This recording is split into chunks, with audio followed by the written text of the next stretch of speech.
Hey there, Dog Pound. My name is Commissioner, but you can call me Commish. And today we are very excited to welcome you into our Dog Pound family.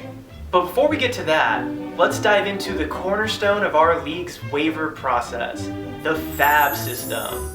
What does FAB stand for? I'm glad you asked. It's the Free Agent Acquisition Budget. Sounds scary, I promise you it's not.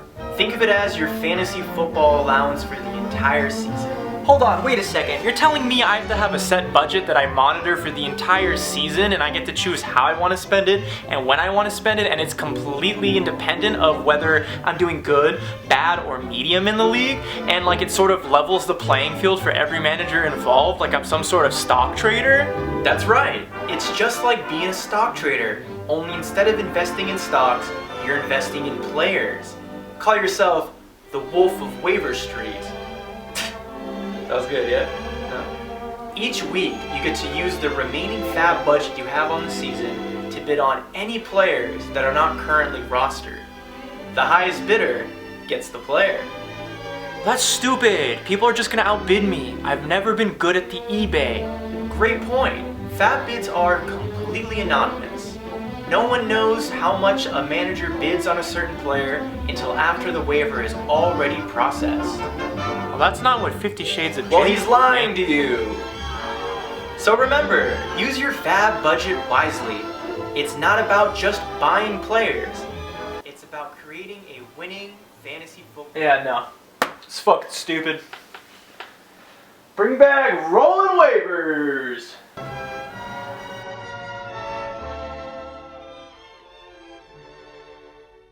We paid an actor to drink beers in the shower. Is that where league dues are going? Everybody, welcome to Animal Patrol. Our special guest this particular evening, beautiful evening, is none else than Alex Celebos. Welcome to the show, man. And glad to be here. Globo Jim. Listen, it's been a crazy season for you. A, because you just had a kid, another kid, okay? Mm-hmm. And B, you drafted, and I think you haven't done a positional change during any point of the season. So how are you feeling about that? And what is the thought process, I guess, just moving forward with all of it? In terms of fantasy football, I feel like I drafted a pretty solid team. If Dobbins didn't die, I think that I would be in a really good spot right now. Now I'm rolling fucking Dylan. I'm still in a good spot. I'm putting up good numbers. I've only had one punishment beer, and I need Justin Herbert and Keenan Allen to actually put up like 80 points each week, and I'll be good. So. They're looking great, man. They're looking great. I feel like Keenan Allen last year let me down. I am a hater of Keenan Allen. I'll just be forthright about that. He survived the injury bug this year, so hopefully that helps you God out. God damn it, Austin. The season is barely even underway. If someone else on my team goes down, I'm fucked. It's done. Trade turn is happening just moments away. Next week is the trade deadline. I know. And there's one person in particular that everyone wants. So I'll discuss that. I don't know if we're gonna have a segment on that alone, but that's actually where we wanted to go to next. Was perfect. Looking at your team right now, do you have any desires to make the team better? You just got a punishment beer with no Kelsey. Trade deadlines next week, like Ken said. Are you thinking about making any moves? What's going on over there in Globo Gym? So I do need a running back. So those that are watching, if you have running backs, you will have to overpay because I fucking hate every single one of you guys in this league. And Kelsey doesn't come cheap. Kyron Williams is coming off IR. Yeah, right. I'm not touching anyone that's hurt. I'm not trading you for a fucking broken player. Maybe you haven't responded to these feelers, but I'm sure you've seen the feelers. What is the most ridiculous trade that you've gone for Kelsey? Well, other than you saying you'd give me your firstborn, I'd probably just... I would. I think the most tempting one was actually from you, Ken, the Mixon Kamara. That seemed pretty... and that was while Kamara was like just about to come back. I was actually going to bite on that one. And I realized how much I fucking hated the... How do you even say it? The FAB? FAAB? I just fucking hate that system. So then it became more of like a principle thing. So... Fair enough. I do want to cut in really quick. We do have the trade segment, so I'm going to go ahead and share my screen. Thank you for the quick transition and welcome back to the trade segment.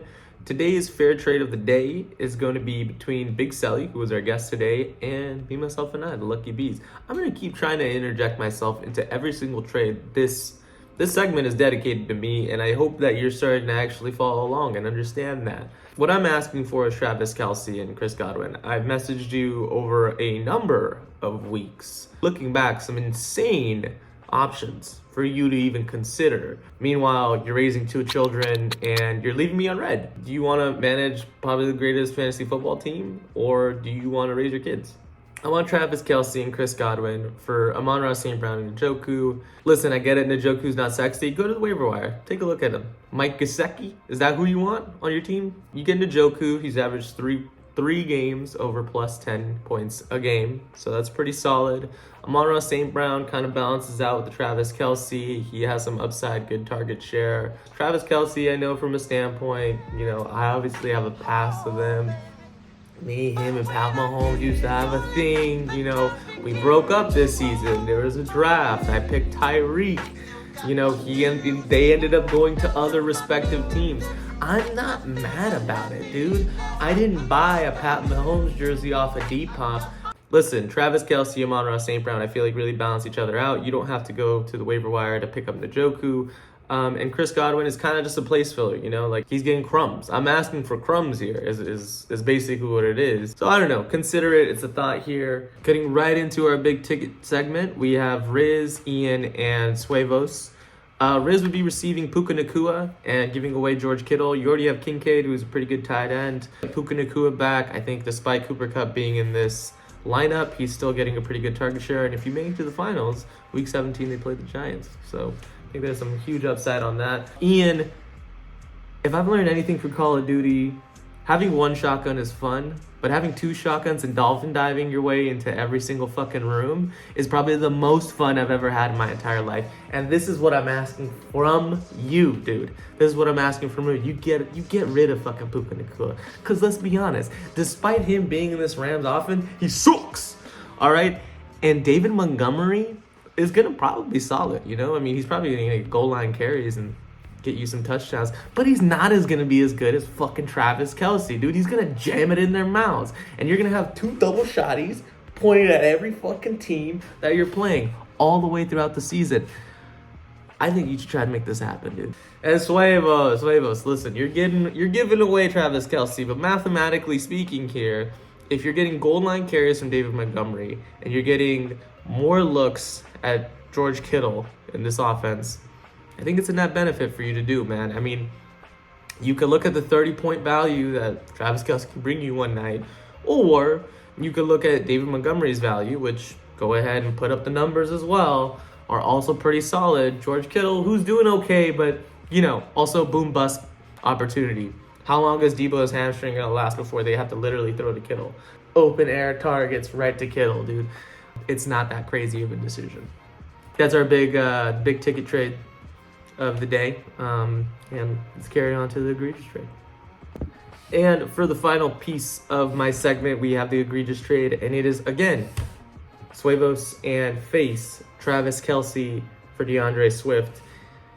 If you're gonna commit to having Pat Mahomes on your team, commit all the way, dude. Get Travis Kelce, make it happen. There is a rule.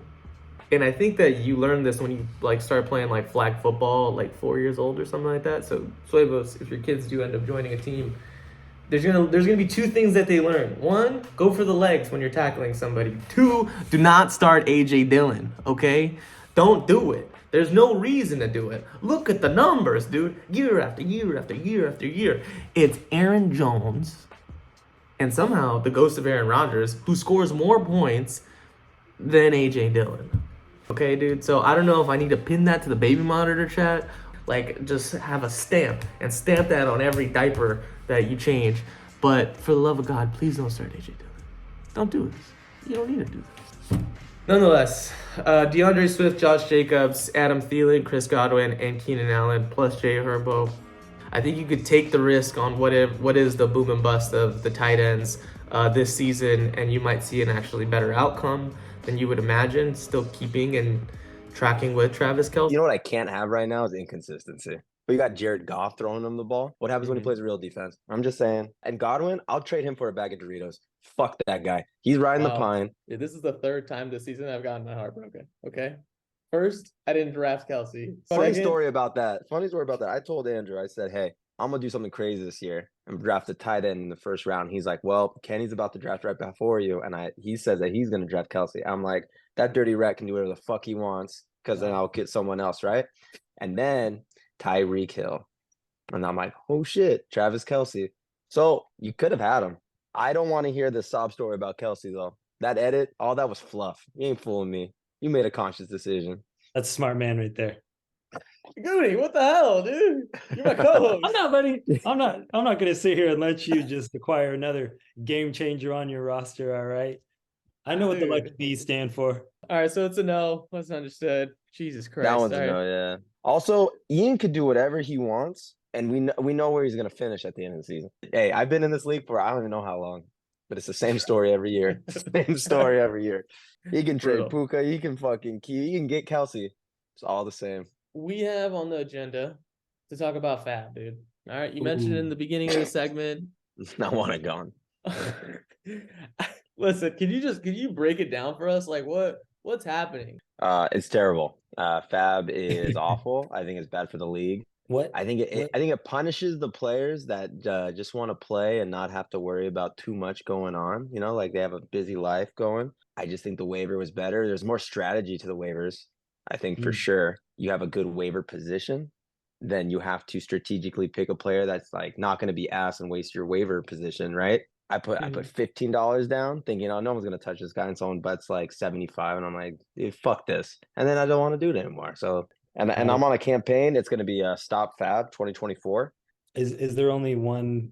Is it only you in this stand right now? No one's voiced their opinion, but you know, when everyone closes their eyes, there may be someone that says, you know what, I'm fuck this. I'm with that guy too. I'm pretty sure that's how Braveheart started. Like that's the beginning of Braveheart. That's hey, if I have to paint my face to get this shit off, I'll do it.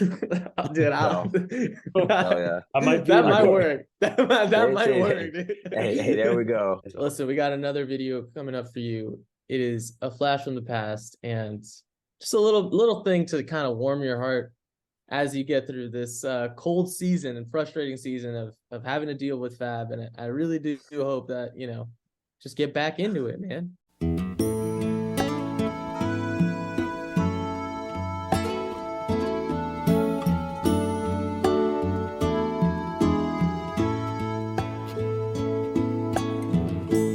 Would you know my name if I saw you in heaven? Would it be the same if I saw you in heaven? I must be strong and carry on, 'cause I know I don't belong here in heaven.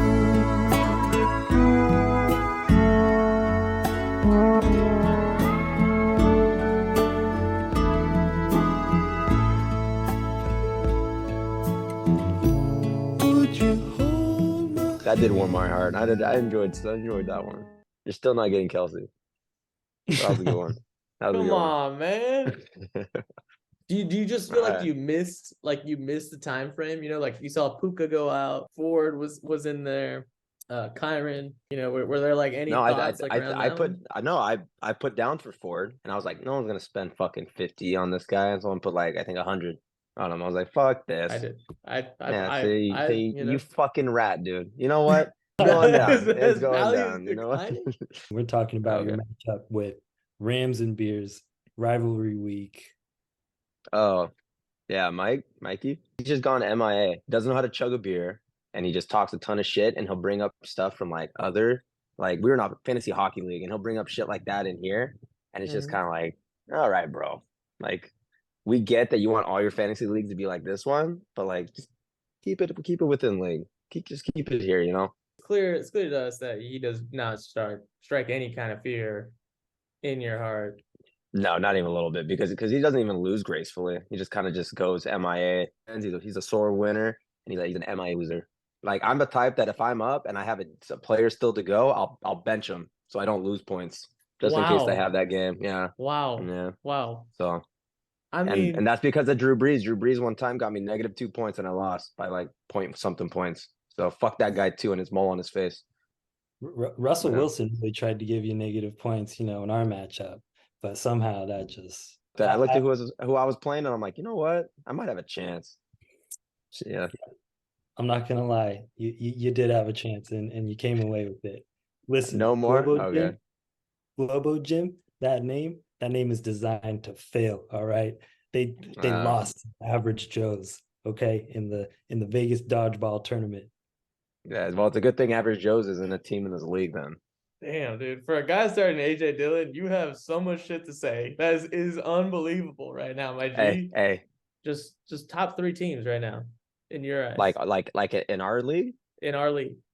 I don't know what other leagues would I be asking for. The hockey league that Mikey's in with you in, dude. I mean, might as well. Top 3 in our league. I think Royce has a chance. I think Royce does. I think Royce has a good team, but obviously I think Kenny has a chance. Talk to me about it, dog. That's all I wanted you to say, dude. Don't worry. Don't worry. I'm gonna follow this up by saying I ranked you last in the power rankings. So you sick son of a bitch. You were the bastard, dude. You piece of shit. There it is. Your average down. Dude, down I swear average. to God. I'm not even. If I see you in public, I'm not respecting rule number 1, dude. I'm going right for the head. I'm flying T-bone style right into your fucking cranium, dude. And you know what? I'll say Ian. I'll throw Ian in there. But I mean, well, damn, he's always a bridesmaid, never the bride. Oh my God, Jesus. He knows it. He knows it. What was that 11, 12 years? All right, man. We're edging towards the end of the night, and I think we should end it with some catching strays. To somebody out there, it's rivalry week. I'm assuming Mikey should be the guy, but hey, at this point, the table is yours, my friend. Amin, I don't know who you are. I want to see a beer outside of the shower, if I'm being honest, because I don't know if you're just pouring it out or puking it up afterwards. So, Kenny, you're not getting Kelsey. Period. Austin, we appreciate your $10 that you give every season. We appreciate that. Knowing that we never have to pay you back. Is this the Michael Scott? He's just gonna roast everyone in the room. I'm just trying to go. I'm just trying to go through the names here. I'm just trying to go through the names. No. I'm not here to throw strays at anyone. I think that I think we have a good league. I like seeing the progress of the league. We've started going into now these interviews which you guys have taken, which have been pretty cool. Punishment beers, which have been big, and because Mikey can't start anything of his own, he's kind of leaning into ours and really having a blast. So it's cool to see that. Saw you in heaven, would it be the same? I also think that, for Face's side, he gets Travis Kelce, and yeah, he loses an RB and starts McKinnon, but realistically, dude, if this is like what you've thought of, and again, your team is fucking lost, so I don't know what you've been thinking, and I'm about to hand you about a half a month of losing. So personally, I don't care what you do, bro. If you want to keep DeAndre Swift and have him end up in a committee, by all means, do it, son. Do it, because you're gonna lose anyway, dog. I don't give a fuck about anybody, dude. Let me just go off real quick right now, all of you suckers, dude. I got the 1 and 2 guy. I got the 6 guy too. And you know what? My RBs are crazy, dude. And you know what? Joey B is iced out. And you know what? I have 0 depth. But you know what? I might win this fucking league. And I'm just going to let you know right now. Stay out of my fucking way. All right? Stay out of my fucking way. Do a trade. Don't do a trade. I don't care if you even listen to half of the shit that I'm saying right now. Because right now I'm going off on you, league. You guys can't touch me. The rest of the season's looking like dubs for me, son. I'm out.